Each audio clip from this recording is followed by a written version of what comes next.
শিক্ষা সংক্রান্ত গুরুত্বপূর্ণ আপডেট পেতে অবশ্যই চ্যানেলটিকে সাবস্ক্রাইব করুন, পাশে থাকা বেল আইকনটিতে অবশ্যই ক্লিক করুন। নমস্কার, আপনি দেখছেন শুভেন্দু একাডেমিক ইউটিউব চ্যানেল। খুবই গুরুত্বপূর্ণ একটা আপডেট, রাজ্য সরকারি কর্মচারী, শিক্ষক, শিক্ষিকা, শিক্ষাকর্মীদের জন্য খুবই ভালো খবর। দেখুন, আজকের এই গুরুত্বপূর্ণ আপডেট আপনাদের সঙ্গে শেয়ার করব। আসন্ন বাজেটে বেতনভোগী করদাতাদের স্বস্তি দিতে স্ট্যান্ডার্ড ডিডাকশনের পরিমাণ বৃদ্ধি করতে পারে কেন্দ্র। বিশেষজ্ঞদের অনুমান 50,000 টাকার বদলে এই কর ছাড় 1,00,000 টাকা হওয়ার সম্ভাবনা রয়েছে। 2019-এর অন্তর্বর্তীকালীন বাজেটে শেষবার স্ট্যান্ডার্ড ডিডাকশনের পরিমাণ বৃদ্ধি করেছিল সরকার। এর আগে যা ছিল 40,000 টাকা।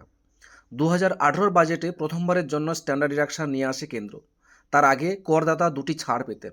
সেগুলো হলো যাতায়াত ভাড়া বা ট্রাভেল অ্যালাউন্স ও চিকিৎসার খরচ সংক্রান্ত ছাড়। এই দুই খাতে বাৎসরিক আয় থেকে বাদ দেওয়া হতো যথাক্রমে 19,200 টাকা ও 15,000 টাকা।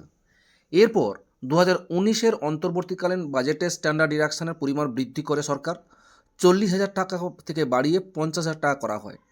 যদিও এই অঙ্ক আরও বৃদ্ধি করার ক্রমাগত দাবি তোলা হচ্ছিল, কারণ এতে সামান্যই ছাড় পাচ্ছেন করদাতারা। 5 বছরের মাথায় এবার বাজেটে যা বাড়তে চলেছে বলে মনে করছে ওয়াকিবহল মহল। এখন প্রশ্ন হলো, কি এই স্ট্যান্ডার্ড ডিডাকশন? আয়করের নিয়ম অনুযায়ী বেতনভোগীরা এর সুবিধা পেয়ে থাকেন। এতে একজন ব্যক্তি একটি অর্থবছরে যত টাকা বেতন পেয়েছেন তার থেকে প্রথমেই 50,000 টাকা বাদ দেওয়া হয়। বাকি টাকার উপর হিসাব করা হয় আয়কর।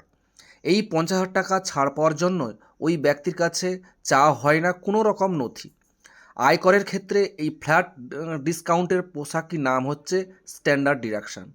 সরকারি ও বেসরকারি যে কোনো ধরনের বেতনভোগী কর্মীরা এর সুবিধা পেয়ে থাকেন। উল্লেখ্য, বর্তমানে আয়করের দুটি কাঠামো রয়েছে, একটি পুরনো এবং একটি নতুন। 2022-23 আর্থিক বছর পর্যন্ত স্ট্যান্ডার্ড ডিডাকশনের সুবিধা শুধুমাত্র পুরনো কর কাঠামো পাওয়া যেত, কিন্তু 2023-24 অর্থবর্ষ থেকে নতুন কর কাঠামোতেও রয়েছে এই সুবিধা। প্রসঙ্গত, পেনশনভোগীরাও স্ট্যান্ডার্ড ডিডাকশনের সুবিধা পেয়ে থাকেন। বেতন থেকে আয় নিরিখে এই ছাড় পান তারা। অন্য কোনো উৎস থেকে আয় করলে মেলে না স্ট্যান্ডার্ড ডিডাকশনের সুবিধা। এই ছিল একটা আপডেট আমাদের সঙ্গে শেয়ার করলাম। ভিডিওটি দেখার জন্য অসংখ্য অসংখ্য ধন্যবাদ।